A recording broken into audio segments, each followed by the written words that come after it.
What's up, fungal associates? Welcome to Completely Arbortrary, the podcast about trees and other related topics. I scared Casey. You did. Every now and then when we do this, sometimes if you're feeling chill, you're just like, hey, fungal associates, what's going on? Welcome to Fresh Air with Alex Crowson.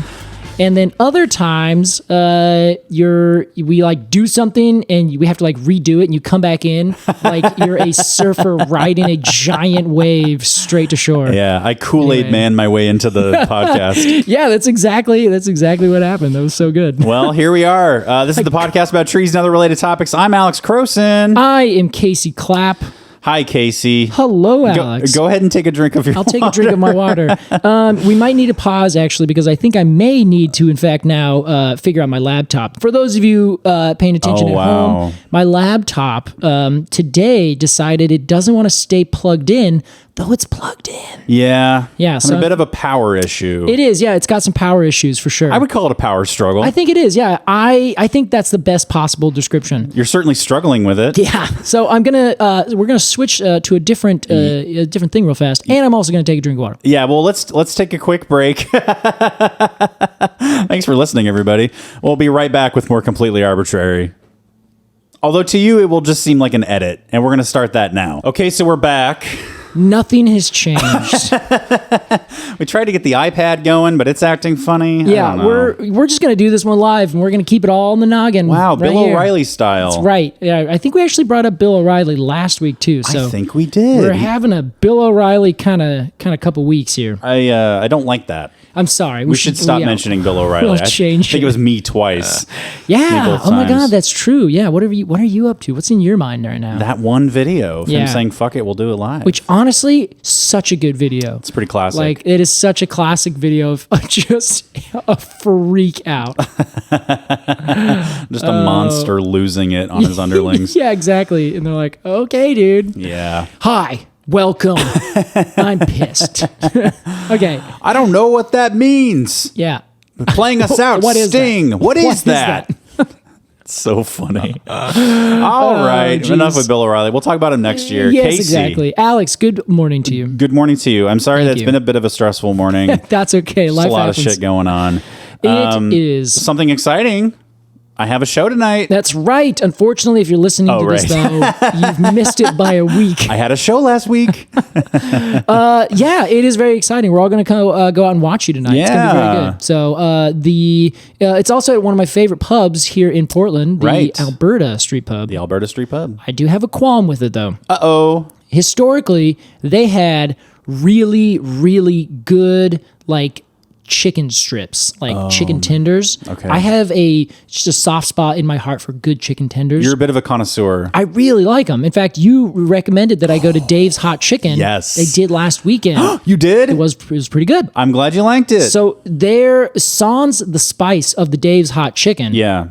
If you had that same kind of like really juicy, well-cut, well-breaded, clearly a natural piece of meat, not like, the things that you get that are like freeze-dried that you're like, oh my God, that's not the shape of compound chicken. Yeah, exactly, which I find just horrifying. Yeah. Historically, Alberta Street Pub had that delicious kind of chicken. Like it blew me away when I got it. I was like, oh my God, this is way better than I'd expect. Yeah. And they like moved them up notches because they have good beer that I like. They had great chicken strips for a reasonable price. All good. I see where this is going. I went back a while back and I got those chicken strips and they were the freeze dried, like just open the bag, dump it out. There you go. And I'm like, oh my God. That's too bad. It's too bad. So I'm going to let them know because I feel like I have to just to say, it's not that I'm going to stop coming here, but you changed your chicken strips and it's unacceptable. I'm sorry. Like even if you lower the price, which I don't think they did. Yeah. Oh, that's not good. Exactly. My biggest food casualty of 2020 was ranch pizza here in Portland. Yeah. It was the best pizza I'd ever had. It and Dino's kind of tied for first. They're different styles. Ranch is Detroit style. Uh-huh.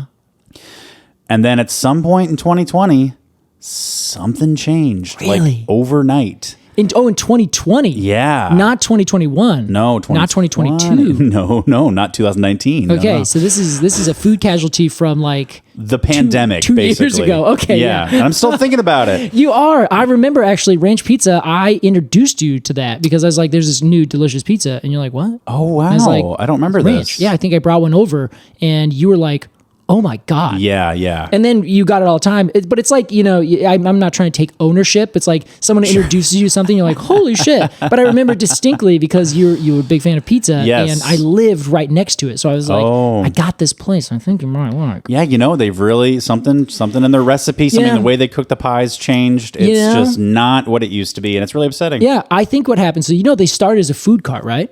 I did not know that. They started as a food cart. And now they're like a chain. Now they're like a chain, exactly. Yeah. And so I think that it's the same thing with like Stumptown Coffee. When it first started, it was small, artisanal.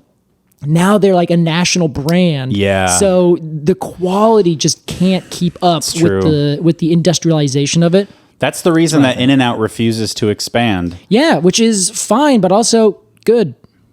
Well, do you not like In-N-Out? I don't like In-N-Out. Their burgers? Don't like their burgers. Okay. You know what?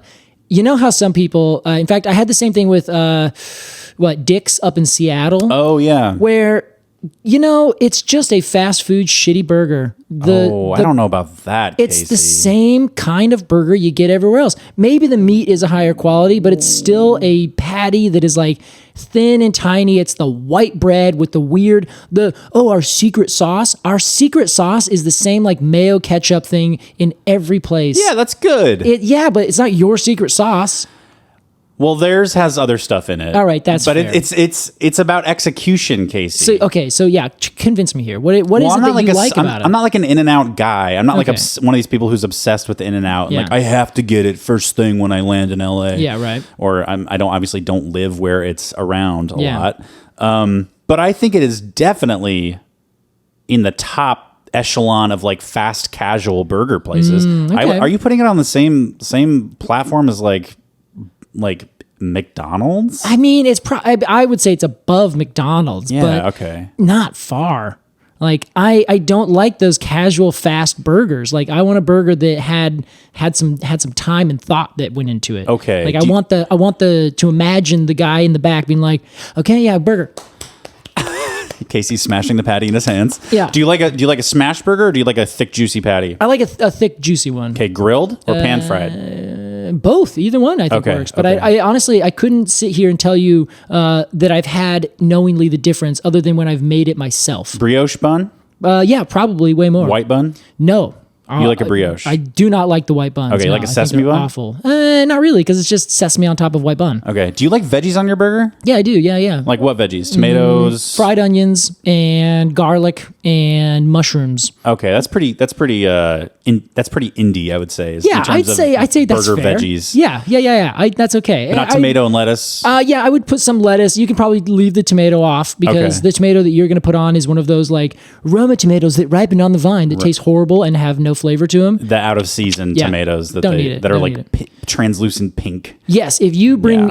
if you go out to your garden, you get a big beef steak and you cut that and then you put a slice of that on my burger. Yes. Yeah, man. In one big piece of lettuce. I don't want all that like giant stuff all the time. You put an egg on top of it, also good. You don't like shredded lettuce? It's fine, but again, it's one of those things where I know the shredded lettuce is completely flavorless, just, leaf. Okay. But I've had, Hannah, my partner, has had a huge amount of delicious vegetables that she's grown because she is a vegetable grower. Yeah. So, as a farmer,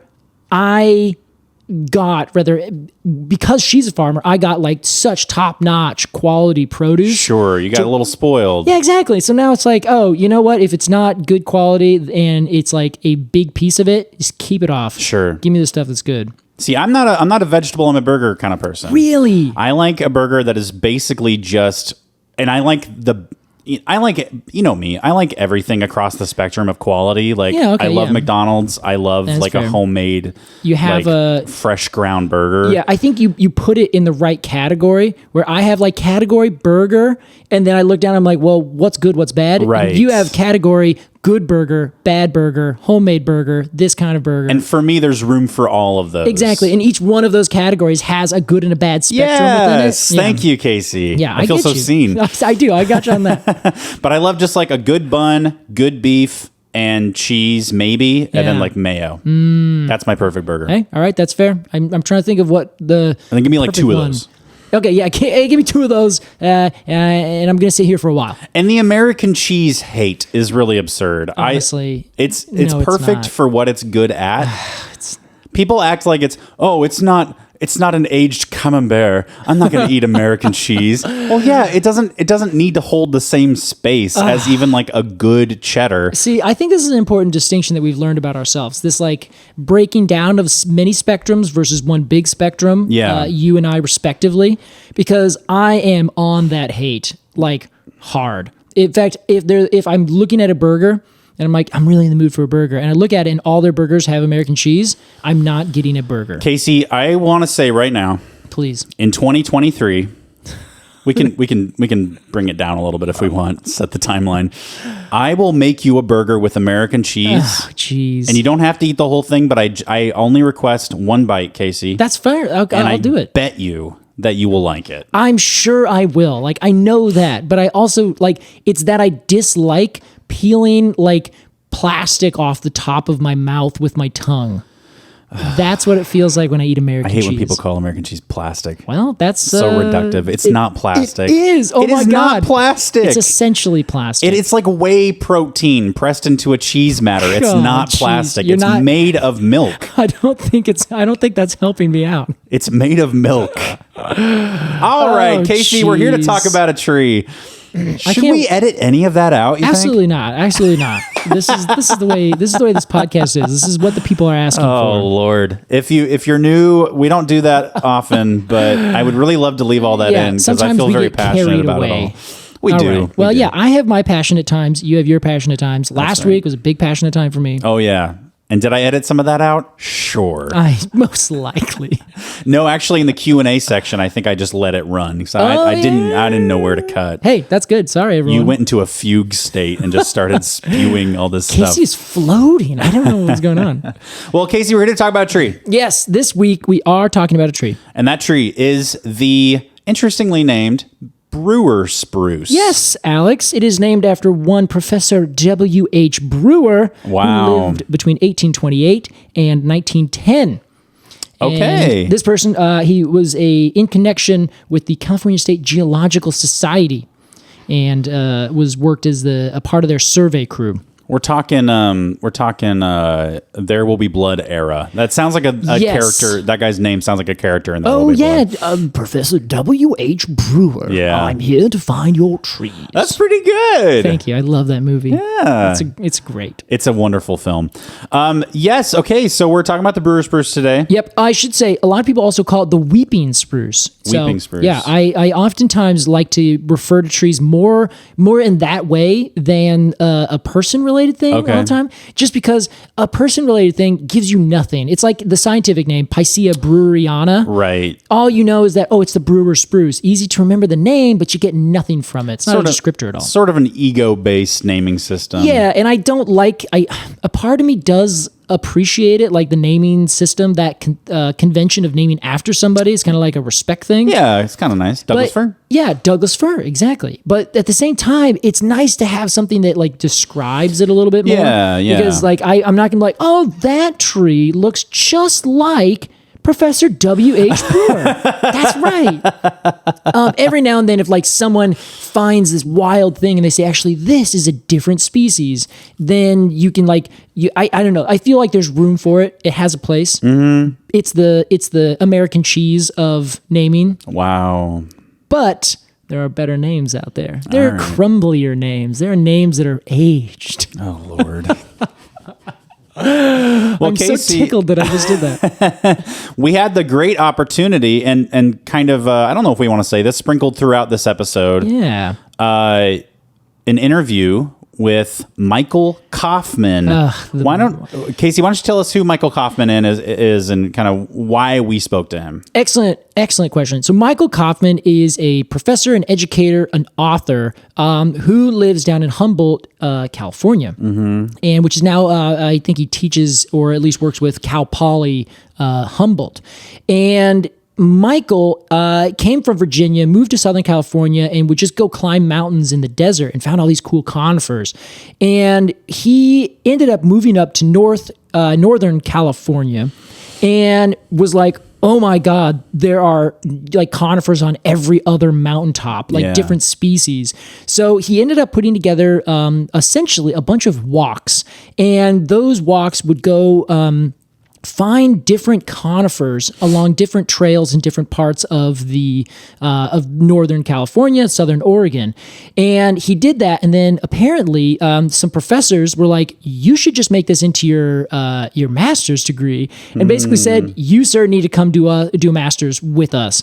He then went over and got involved doing this, his master's work, which then ended up being him putting out these two books, Conifer Country and Conifers of the Pacific Slope. Two books that I love very much because they are all about hiking to go find really intensely amazing conifers. Yeah, we should say that Casey Clapp is a fan of Michael Kauffmann. It was really cool. You know, I don't, this shouldn't come as a surprise to anyone. I had never heard of Michael Kauffmann. I'm glad to have met him. Very nice guy. Yeah. You were like, I was excited for you to talk to him because you're a big fan of his writing. It's a huge fan. And Michael reached out to us, and first thing he was like, big fan of the show. And then That's very cool. He was like, hey, you might be interested. I wrote this new book. And his new book that he wrote is The Klamath Mountains, A Natural History. And I was like, we would love to talk to you about this. Oh my God. So you and I, we set up about an hour and a half where we just sat down and talked to him about his new book, about what is unique about these mountains. And specifically, we talked a little bit about our tree today, the Brewer Spruce, or Brewer's Spruce. Oh, Brewer's Spruce. Yeah, I think it is the spruce of Brewer. Like Fred Meyer's. Fred Meyer's store is the unwritten word there. No, but it's actually just Fred Meyer. Oh my God, you're right. There's no S at the Albertsons. end. Yes, exactly. So this is Brewer's Spruce, as in the spruce of Brewer. Got it. If we were saying this in Spanish or French or something. Yes. So we ended up sitting down and got to hear 1,000 interesting things about the Klamath Mountains and the tree itself. And so we ended up, we're going to pepper in some of these things because he's such a brilliant person and has gone and done so much in this area that you just have to be like, well, you're the expert. I don't even have enough room in my brain to have as much as you have right now about this one space in this world. And it was such a delight to talk to him. That's right, Case. And we get to hear a few selections from that interview. We're like DJs. Like this is our playlist. All right, everyone. We're gonna get a little Michael Kauffmann in here a little later. Everyone, just grab your best nighttime drink and just sit down and relax. Here's Michael Kauffmann with Conifer Country. We'll be right back with more Completely Arbortrary.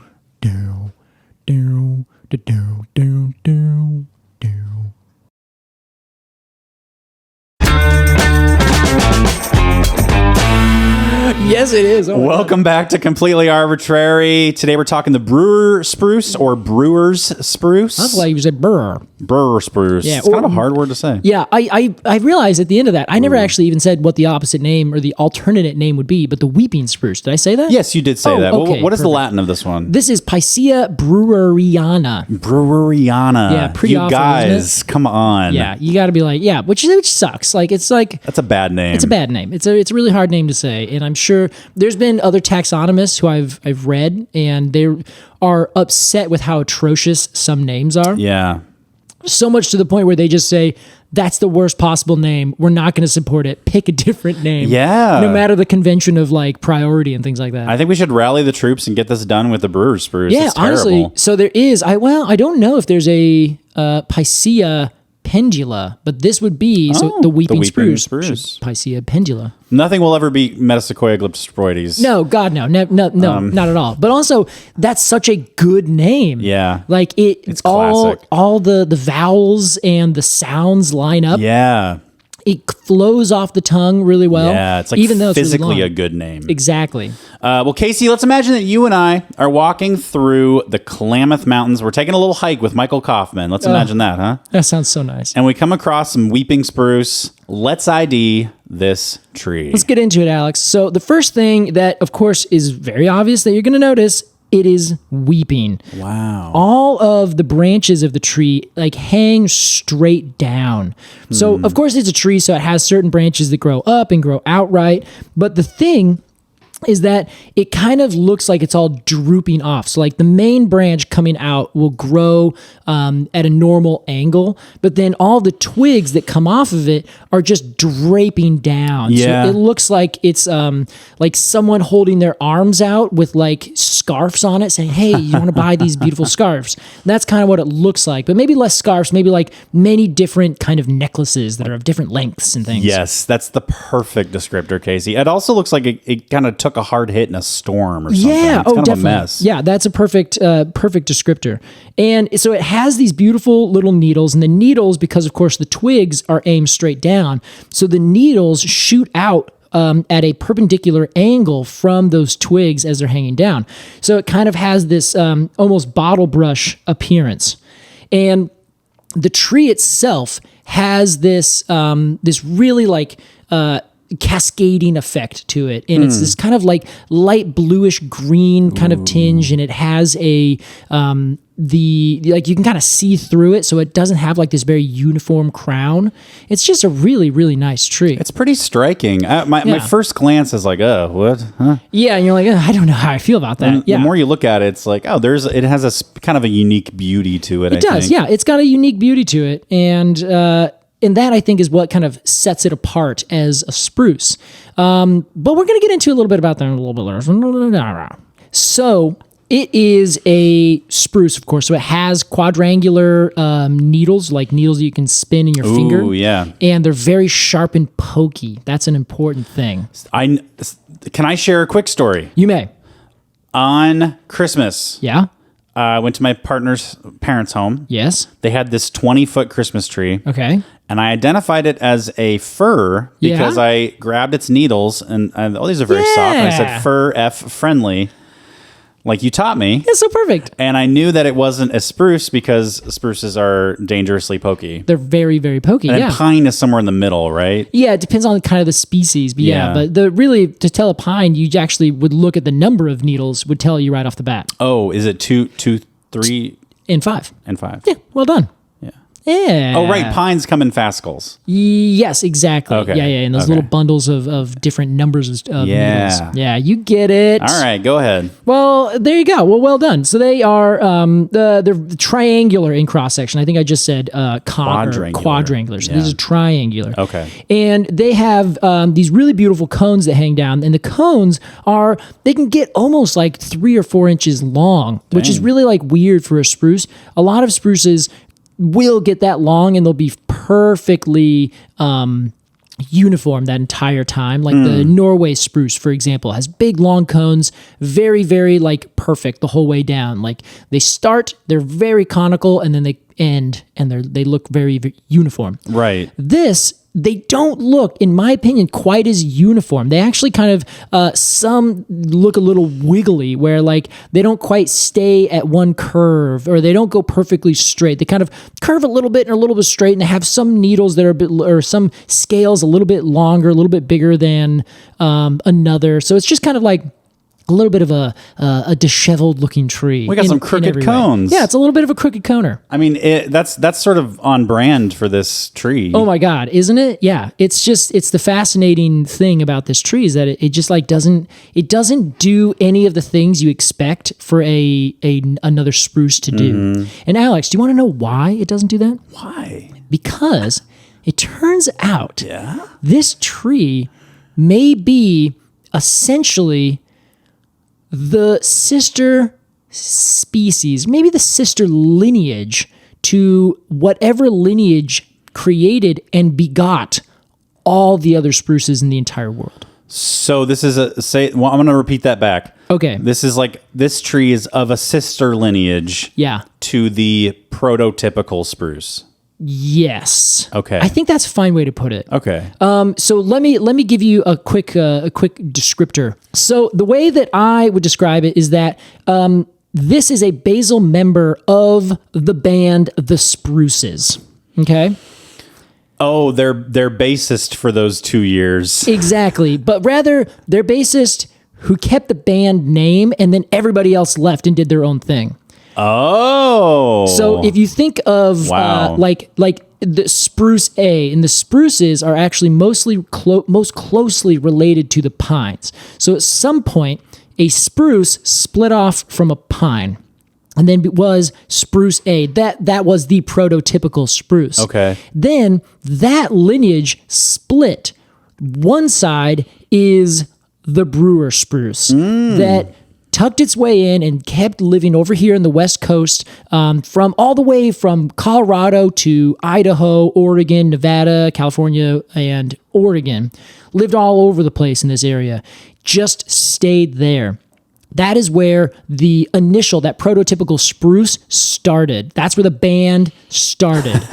Then a bunch of them got creative differences and said, we're leaving. They then went over the Beringian land bridge, which is between what is now Alaska and Russia. Right. And the spruces went over to Asia, went all the way down to all the cool mountains, all the greatest clubs. They then went over to the Alps. They hung out, and then very likely either went over the land bridge that was at the time going between Europe and northern North America, or went back across the Beringian land bridge at some other point, came back in, recolonized the United States, or what is now the United States and North America, and then went to all the different places that we have. And now there's about 35 species of spruce. All of those other 34 species of spruce came from that initial vagabond, that initial troubadour that left from the first two and went and became all the other spruces in the entire world, came back and was like, oh my God, Brewer Spruce, you're still here. You're huge now. And Brewer Spruce been there this whole time. Kept putting out all the best albums and chilling. Wow. Isn't that wild? That's interesting. Which helps to explain why it's such an interesting tree. It doesn't hybridize with any other spruce. Not even the ones that are actually around it right now. The Engelmann spruce and the Sitka spruce. So it's sort of its own. The solo project is really doing well. It's really doing well. And it's fascinating. Does that mean so when you think of clades? Yeah. Is the Brewer Spruce of its own clade? Exactly. Okay. Yeah. So when you look at it, and there are, if you go to, again, I'm going to keep on telling people this because I think it's a good reminder. Go to the notes on our page, click on the very first one that says Picea breweriana. That goes to a conifers.org sheet about it. And they have a cladogram, which is just saying, here are all the species and how they're connected and what their most common ancestor was. So you have the very far left side, the oldest spruce. Then it splits. One split goes over and is the branch that connects all the other spruces underneath it. And then if you go the opposite direction, you go all the way down and it goes all the way over to one spruce, which is the Brewer Spruce. So Dang, I like this tree. It's fascinating, and it only grows in the Klamath Mountains, which is this area that we have in southern Oregon and northern California. We here in Oregon would best know it as the Siskiyou Mountains. Okay. By the way, Casey was referring to when we say the show notes. Oh, yes. Yeah. In case you're a new listener, you've never done this before, if you go to our website, Arbortrary Pod, that's ARBORTRARY pod.com. You can see all of our episodes there with a little picture. Click on one that you're interested in, And you have basically all the resources that Casey used to research for that episode. Yes, yeah, not More or necessarily less. all. Yeah, I put the big ones that really hit all the good stuff. Yeah. But usually it's maybe 3, 4. I think the most I've ever had is like 6 or something. Sure. But It's under a header that says additional readings. yeah, a lot of things are kind of redundant, so I just read several things to say the same thing. Sure. I put the best one. Other times I just like, yeah, I'm gonna do this, and you know what? The rest of it came from my brain. But that's not necessarily the case this time. Actually, a lot of this comes from reading about it there. Also talking with Michael and also reading Michael's book, his newest one, which is the Klamath Mountains in Natural History. There's an entire inset that just says the Brewer Spruce, why it's so cool. Hell yeah. And so before we go too far, I want to introduce our lovely guest, which is Michael Kauffmann. And first, we need to get a little bit of his credentials as to why he's qualified to talk about conifers. All right. I see the world through the eyes of conifers is one way I like to say it. I mean, they're just so fascinating in case you know this stuff. But, they're 350 million year old lineage. They've adapted to the world over deep time. I grew up in Virginia in the Appalachian and the Piedmont and the Appalachian Mountains. And there's some conifers there, but when I moved to California, my mind was blown. I mean, it was almost like every mountaintop had some different species, and the biogeography across California and even up into the Cascades and across the Rocky Mountains and Nevada, whatever, Great Basin, you can really see the story of plant biogeography through these conifers, and there's not that many of them, right? So if we think about conifers in a worldly sense, there's something like 660 species, and we compare that to flowering plants, which are whatever it is, it increases every day, right? I was going to say, plants are described. Last I remember, like 250,000 or something like that, right off the top of my head. Yeah, probably 300,000, if not 400,000 that haven't been described yet. But the story is wild, right? So the asteroid hit 66 million years ago, and that shifted the phytogeography of plant life on Earth, right? So conifers went into decline, flowering plants arose, but yet the conifers still cover about 30% of the forested land on Earth, even though there's not as many species. So they still do really well in certain areas, and those areas are often, say, north of the 45th parallel, on mountaintops south of that area, on poor soils. And then you have the temperate rainforest, Pacific Northwest temperate rainforest, which is this, conifer wonderland right along the coast. So let me get this straight. Conifers. Yeah. There aren't that many species. Yes. But they cover a huge amount of land. Yeah. As compared to flowering plants. Exactly. If you do the proportion of one to the other and you try to lay them out proportionally over land, then conifers should have almost no space. They should be one conifer in the entire state of Oregon. Everything else is broadleaf trees. That kind of ratio, right. So that is, so that's why they're so fascinating, and why our area, and notably the Klamath Mountains, is such a unique spot, because the Klamath Mountains have something like 32 species of conifer native to just that one little mountain range. Out of how many species total? About 600. He said 660. I've heard commonly 630. Okay. But that number is always getting revised because someone lumps and someone splits, that kind of thing. That's a huge amount of conifer diversity for one little space. It is. And then if you include, this is kind of what we're talking about a little bit today. What we're talking about today is endemism. Endemism. Thank you, Alex. I'm so sorry to hear you have an endemism. I'd have. It's really hard. Essentially, what that means, Alex, is a plant or an animal that lives only in one small, specific area. Right. And it's endemic to that ecosystem or that specific spot. And we are kind of discussing what that means, because in the Klamaths, it's just a place that's chock full of animals and plants that are endemic to it and nowhere else on the planet. Interesting. So this carries over into other plants. It's not just this Brewer Spruce. Exactly. It is just one of several. The only place in in the United States that can hold a candle to the Klamath Mountains in terms of the biodiversity as well as the amount of endemic species that are native there is actually the southern Appalachian Mountains, like North Carolina down. Okay. Another place that has a whole lot of these characteristics. So if you like have a map of the United States and you like color code it, like what is it, a heat map of like where the biggest biodiversity is? Right. It's the Klamath and the Siskiyou Mountains of Southern Oregon, Northern California, and Southern Appalachia. Got it. So we asked Michael to explain a little bit about what makes the Klamath Mountains so unique. Obviously, he just wrote a natural history book and edited a natural history book. There was, I think, 32 authors. He's the guy to talk to about this. Exactly. He's the guy to talk to. So basically, we wanted to know why he wanted to write a natural history about this place.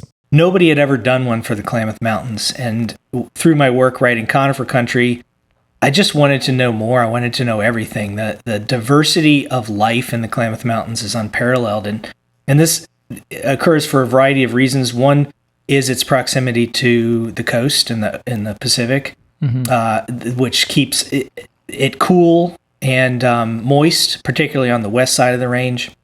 But the Klamath Mountains are defined by geology, and it's an ancient geology. The Klamath Mountain geomorphic province is something that has formed over about 150 million years. Some of the rock that makes up that mountain range was formed even earlier in ophiolitic sequences under the ocean. And ophiolites are this strange sort of volcanism that occurs deep down, and then it gets accreted onto the continent, and then it's inhospitable to a lot of plant life, but the plants that can live on it are often endemic.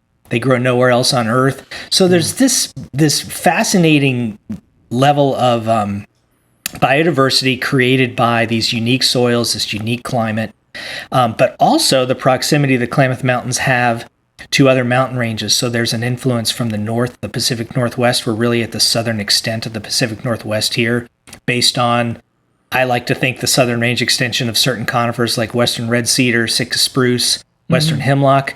But we also have an influence from the Great Basin. Oregon and Nevada plants come in on the east side of the Klamath Mountains. And then we have the influence of the California Palearctic province at the northern range extension. So it's this real crossroads. And plants are just one way to see this diversity. The other amazing critters that live here, we have about 70 different taxa of snails, which is fascinating. Nobody had really written about that before, so a lot of research went into that. And then, I mean, the real amazing story that flies under the radar is our amphibian diversity. Yeah.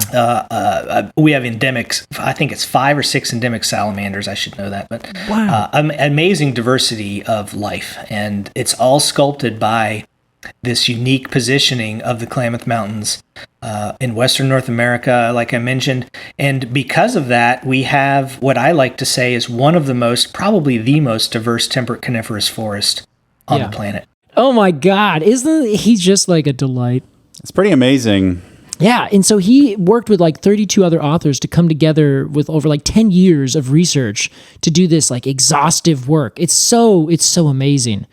And the Klamath Mountains, like every time I hear more about them, I'm just like blown away. It is like, yeah, I guess this is one of those, it sounds like one of those things that you just get really interested in. Yeah. Like this very specific thing.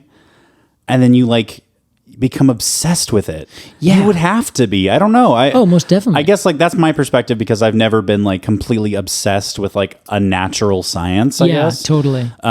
In the same way that Michael and his coworkers are, or that you are, you know? Sometimes, yeah, I guess you just get wildly, focused on something. Yeah. Well, this is at least a good place to get wildly focused on because there's so much to like keep your focus kind of sharp. All the different snails, all the different amphibians, all the different trees, all the different plants, and the fact that these mountains have been there for so long doing their thing makes it so that they are like constantly creating new things and new niches for things to live in. And creating those new niches or having those niches kind of be existing there is what helps create these, endemic species. It's almost like a little tropical pocket there. Yeah, kind of like that, where it's just like wildly, weirdly, like crazily, oh my God. Eventful? No, what, oh, Jesus Christ.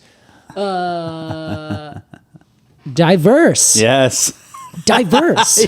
That was the word? That's the word I couldn't think of, which is why I was like, what the hell is going on? Yeah, and it's just like fast-paced evolution, living in the fast lane of evolution. Yeah, exactly. Yeah, and cool. You gotta love it. Like, it just makes it so like wild of a place. So let's just recap. So they are situated, the Klamaths, in this weird climate moderating space between these giant mountains that have come up on all sides. Many of them after the Klamaths were already there. The Klamaths were there, and then the Cascades erupted on top of them. Okay. In some places, they're on this zone that was not covered by the glaciers that came down in the Pleistocene.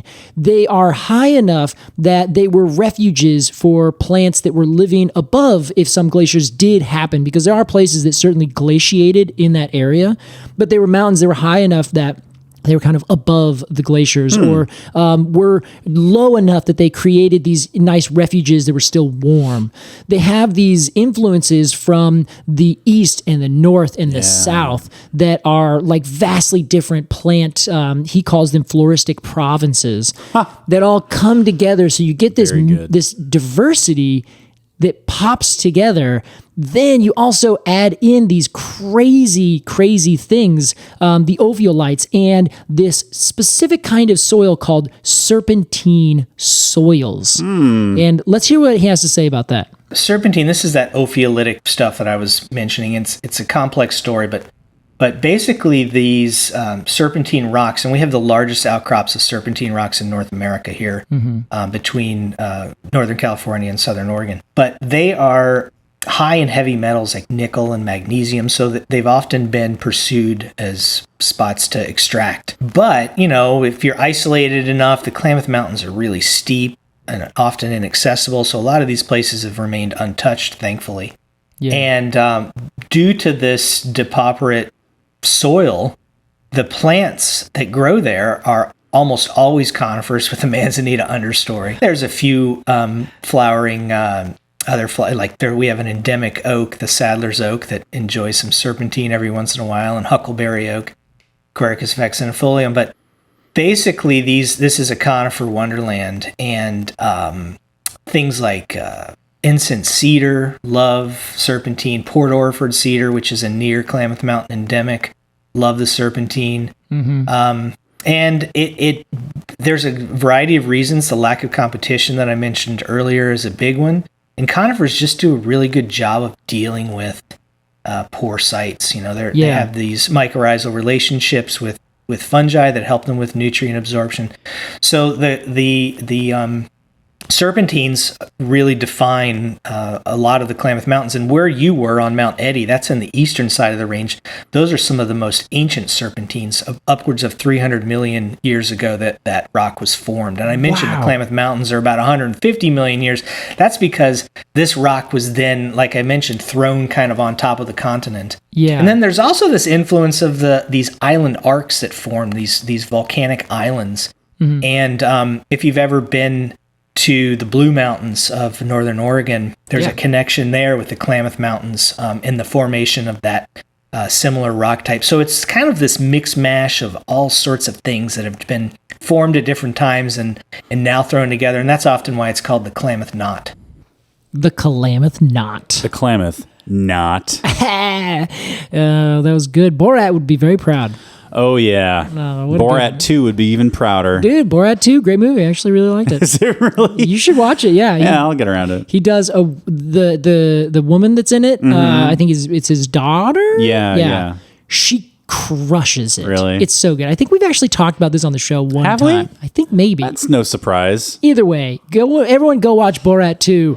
It aged Borat 1, maybe that didn't age very well, but the response is not just like an Anchorman 2 where they just try to do the same thing again. Right.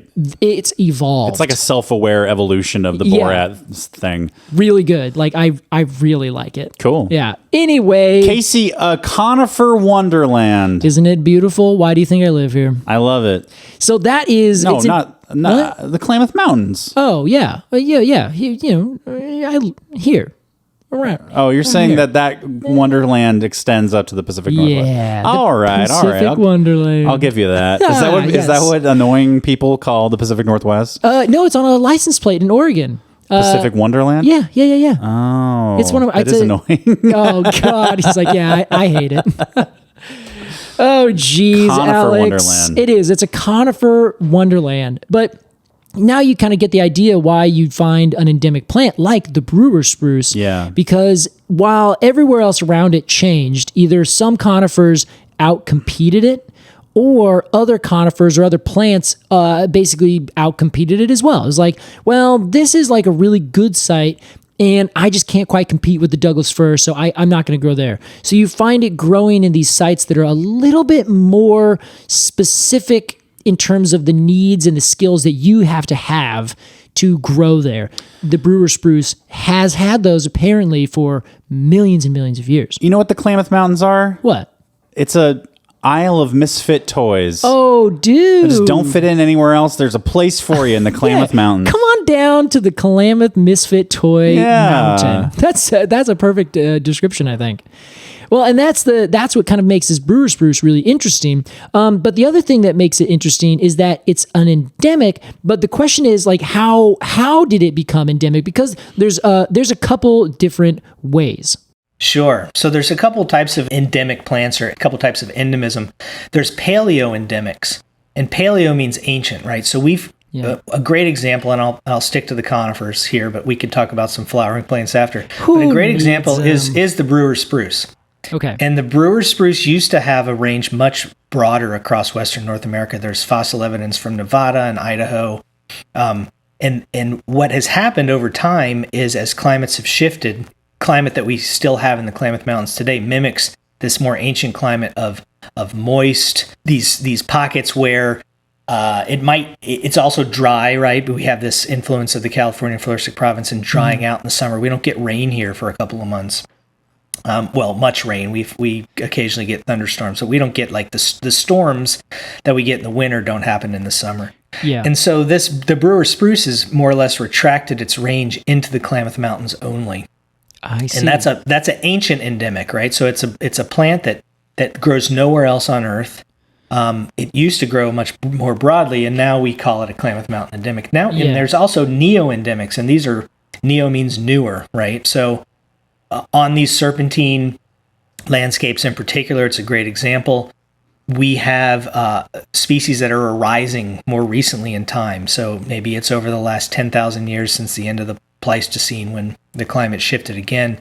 And through isolation on, say, a specific outcrop of serpentine like Mount Eddy. Mount Eddy's a great example of this. You have these foxtail pines. There's also a polemonium that grows up there, the Mount Eddy sky pilot, a beautiful high mountain flower.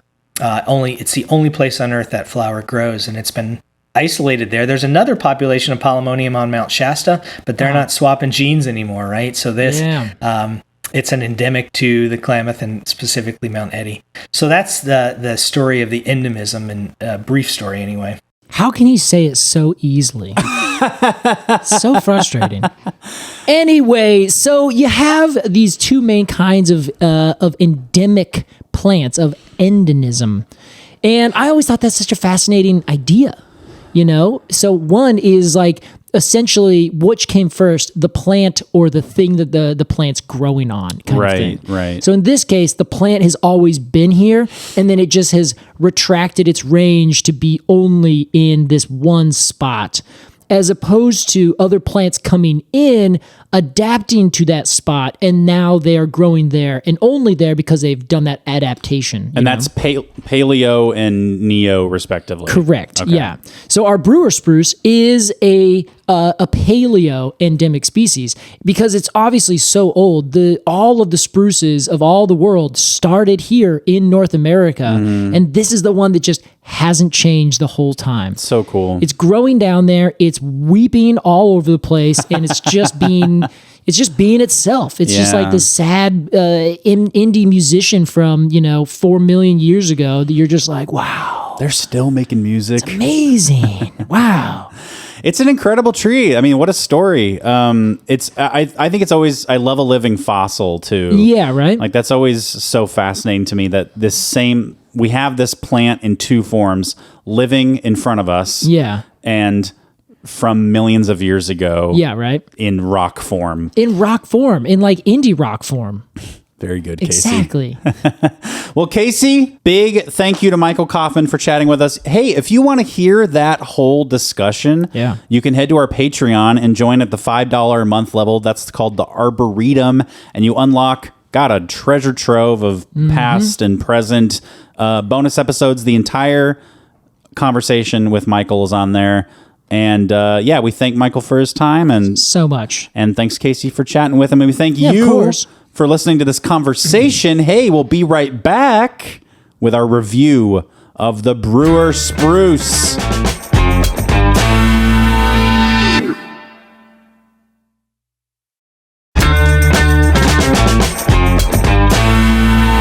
Welcome back to Completely Arbortrary. That was our discussion of the Brewer Spruce with Michael Kauffmann. Just a steel trap mind of a man. God. Yeah.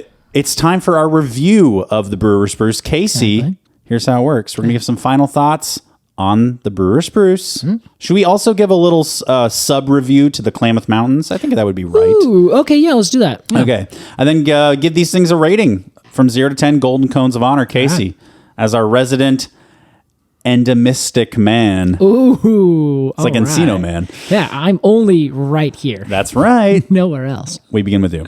Okay, so I, funny enough, have never, I'm trying to think the first time I saw a Brewer Spruce, and I can't remember. I think that I was driving around through the Siskiyous and randomly saw one. I was so stoked. I collected the cones, and they were just the worst cones ever. Like, they were old, and they were falling apart, and they were very brittle, but I was like, I got them. This is good. I'm going to count them.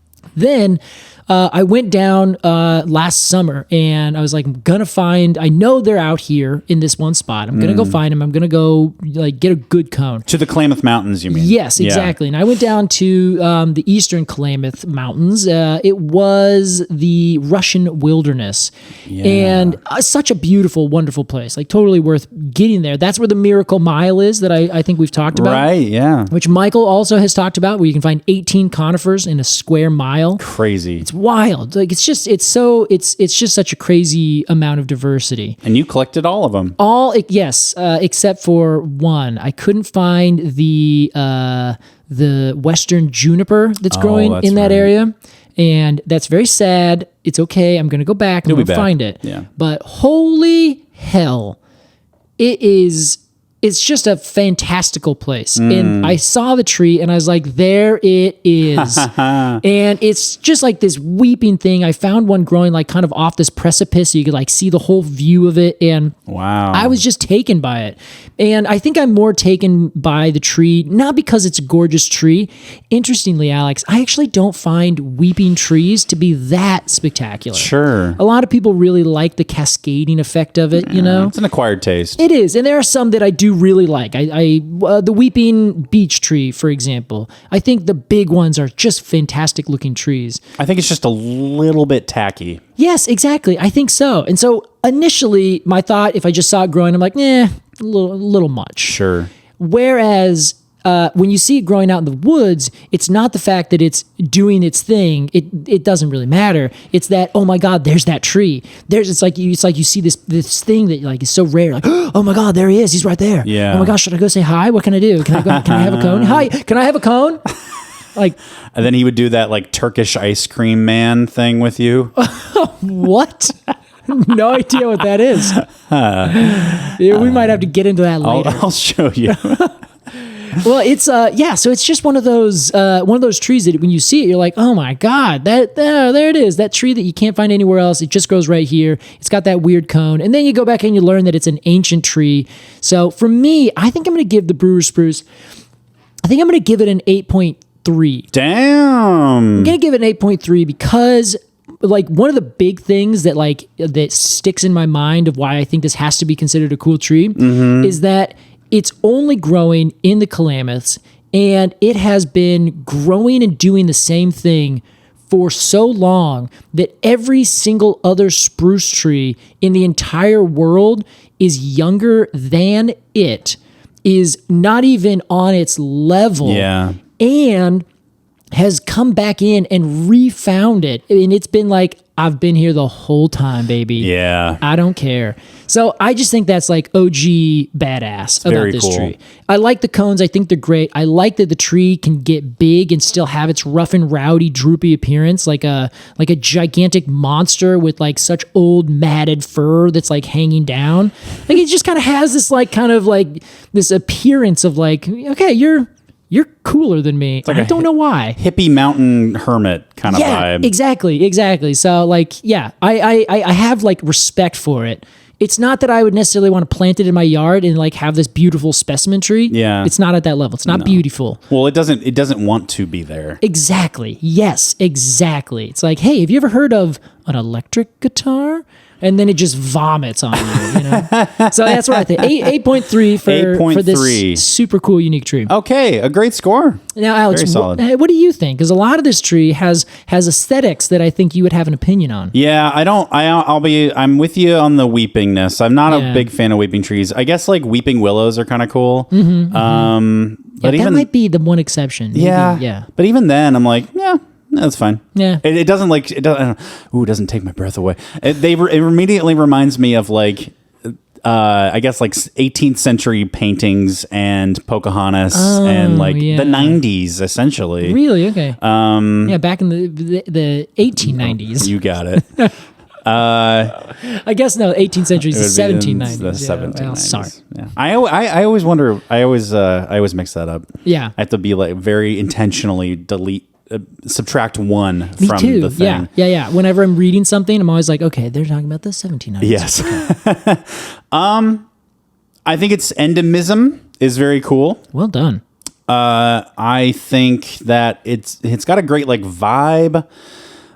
I have no emotional connection to it, unfortunately, like you or Michael might, but that's fine. My cones are my own. Your cones are your own. And I feel like a 7.2. Whoa, that's way higher than I thought. Really? Yeah. I still think it's a great tree, and it's Okay. I like the whole kind of canon around it. Oh, I see. Yeah. But 7 point, it's been a while since I've given a sub. Well, I guess last week I gave like a 2. Yeah. But before that, I usually don't go too far below 6 or so. Yeah, that's very fair. You had your Michelin star rating scheme for a while. Yeah, I don't know what happened to that. Yeah, it was hard to conceptualize, I think. I think everyone got it, but they're like, we don't know how you're actually formulating this. It wasn't all that sustainable. Yeah. Well, that was our... Yes, what did I say, 6.2? You said 7.2. I said 7.2, yes. Yeah, so it's a tree that's like, go plant that tree. Don't choose any other spruce. Plant that one. Yeah. That's what I think we're getting at. I think so. I like other spruces too, though. Yeah. I think spruces in general are a little tacky in 90s. Whoa. Yeah, like a blue Save it for spruce the is Patreon. very 90s. Oh, yeah, I think that's true. I see that. In fact, I see it as like a 70s going to 80s. Yeah, sure. And I feel like 70s going to 80s was like a hard transition for us to make. And that's because I Cocaine. think... Oh. Yeah, what? Yeah. I think that that entire transitory fashion period, rough. Yeah. Real rough. Any decade shift is like, whoa, what are we going to do now? Yeah, exactly. That was our review of the Brewer Spruce. It's time for our completely arbitrary Q&A. This week's question is from Alexis on the Patreon. Alexis writes, "Hi, Casey and Alex." Hi, Alexis. Hello. I need to know, what's the deal with willows? Hey, speaking of willows. Oh, yeah. And why haven't they conquered all the forests yet? They're so fast growing. They root super easily.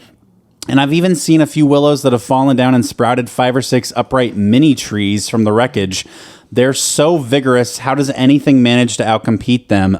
Thanks for your question, Alexis. Good question, Casey. That's a great question. I like that question quite a bit. This makes sense to me. Yeah. Willows are kind of an absurd little class of tree. They really are, yeah. The term new roots, new shoots originated from our black willow episode. That is so correct. They are the king of restarting and refreshing. Yeah, that's really true. So this is a fun question because it's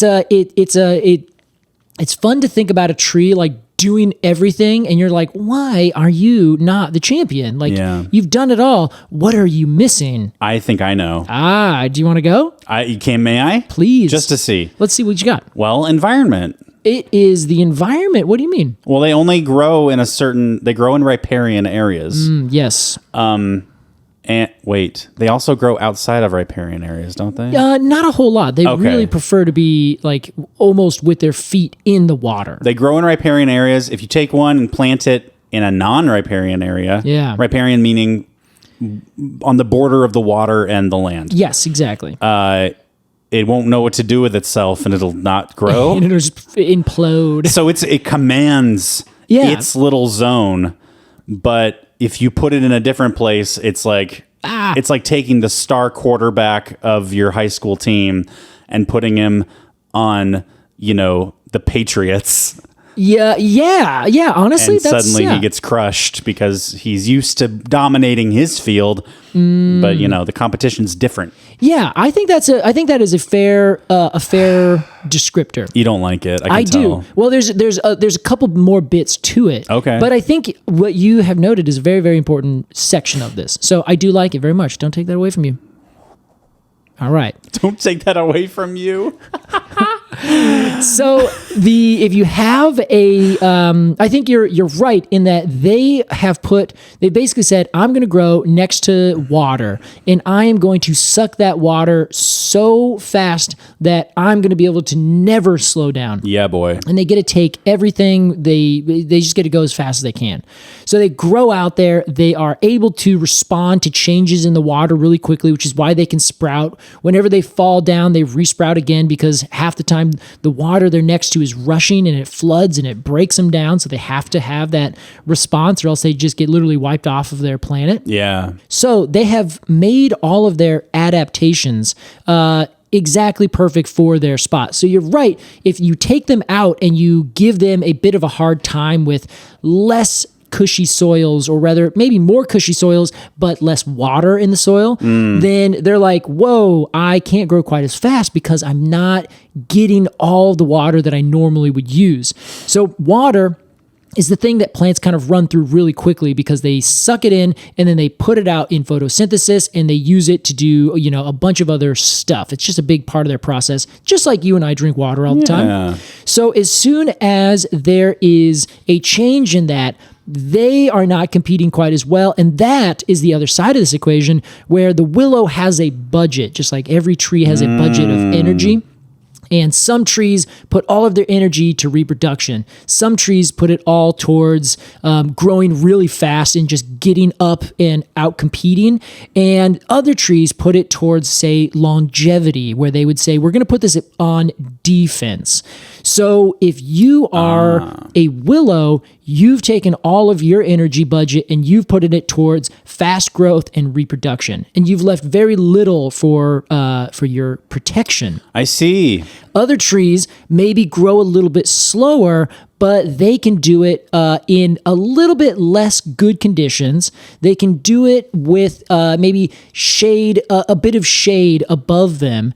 And on top of that, they've taken their excess and they've put it towards defense. So if something attacks them, they can withstand that and continue growing. You have things like the giant sequoia who take their budget and invest it long term. Yeah. And just like play the long game. Exactly. Yeah. And the long game usually has more defense and strength in their wood. The irony about this is that the redwoods and the sequoias actually also grow really fast. So they're kind of the exception to this kind of rule, where they this is why they were ranked so highly by me, is that they've maxed out their budget on all levels. So they're like they're like Apple Corp or something like that. They're just the biggest company around, and they have the resources to put 100% to everything. Yeah. So the willows, the reason they don't compete so well is, first off, because you're changing their environment, and they have built their budget based on their environment. So if you change their environment but not their budget, then all of a sudden they're not competing quite as well. Just like what you're saying, this guy, his football team, they're not very fast, they're not very strong, so you can just be just the right amount of toughness. But when you put them next to the Patriots or some other football team that is really, really tough, then you're just going to get bashed around. Yeah. So that's kind of what happens with willows. Now, some willows do compete, and they actually have messed with their budget, so they do grow tall or go do something else. But for the most part, they're very or they're very susceptible to decay. So if you do get some wound in them, they'll start to decay really quickly. They won't withstand and keep the fungus out and say, no, I'm going to compartmentalize this and going to keep growing, like what an oak often would do, or an Osage orange, or some other plant that has this wild amount of decay resistance in their wood. Bald cypress, another great example.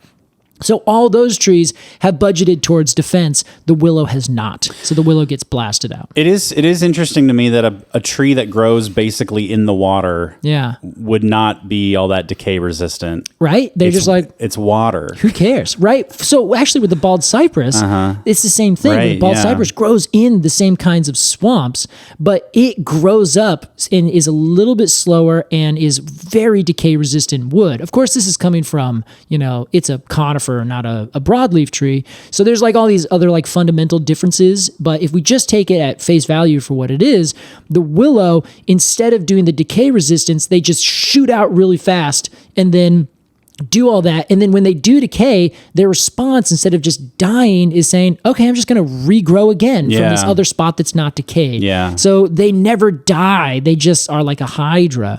So I guess they're just like, well, okay, what if we do die and we just start over? Can we just do that? And they're like, yeah, this is working for us. Let's just do that. Right.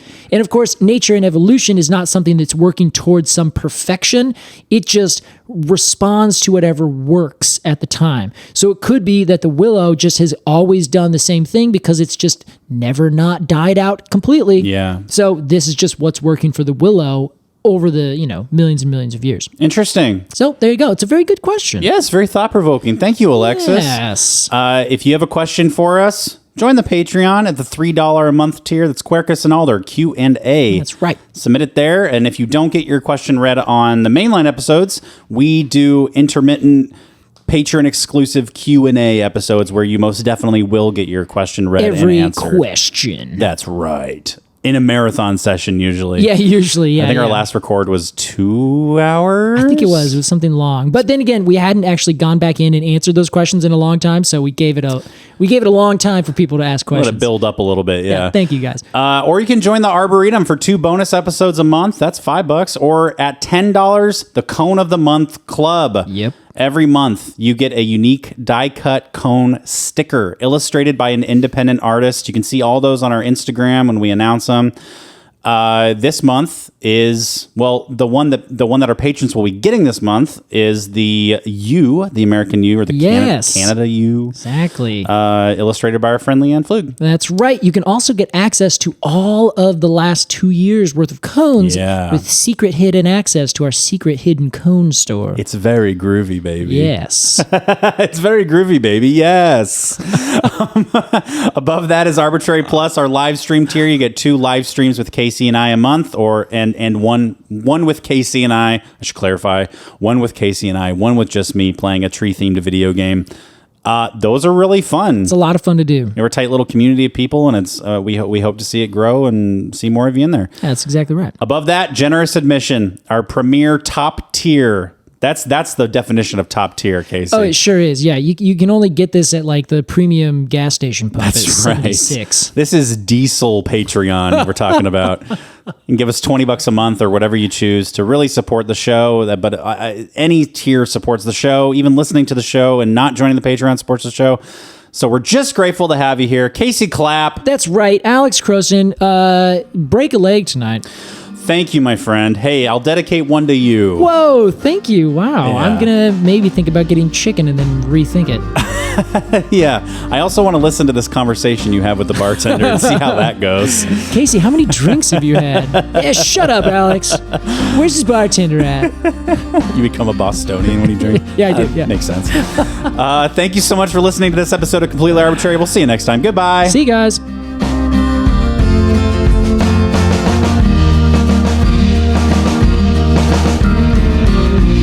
Completely Arbortrary is produced by Alex Crowson and Casey Clapp. Our artwork is by Jillian Barthold, and our music is by Aves and the Mini Vandals. And you can support the podcast at patreon.com/arbitrarypod. And find additional readings at completelyarbitrary.com. Thanks for listening.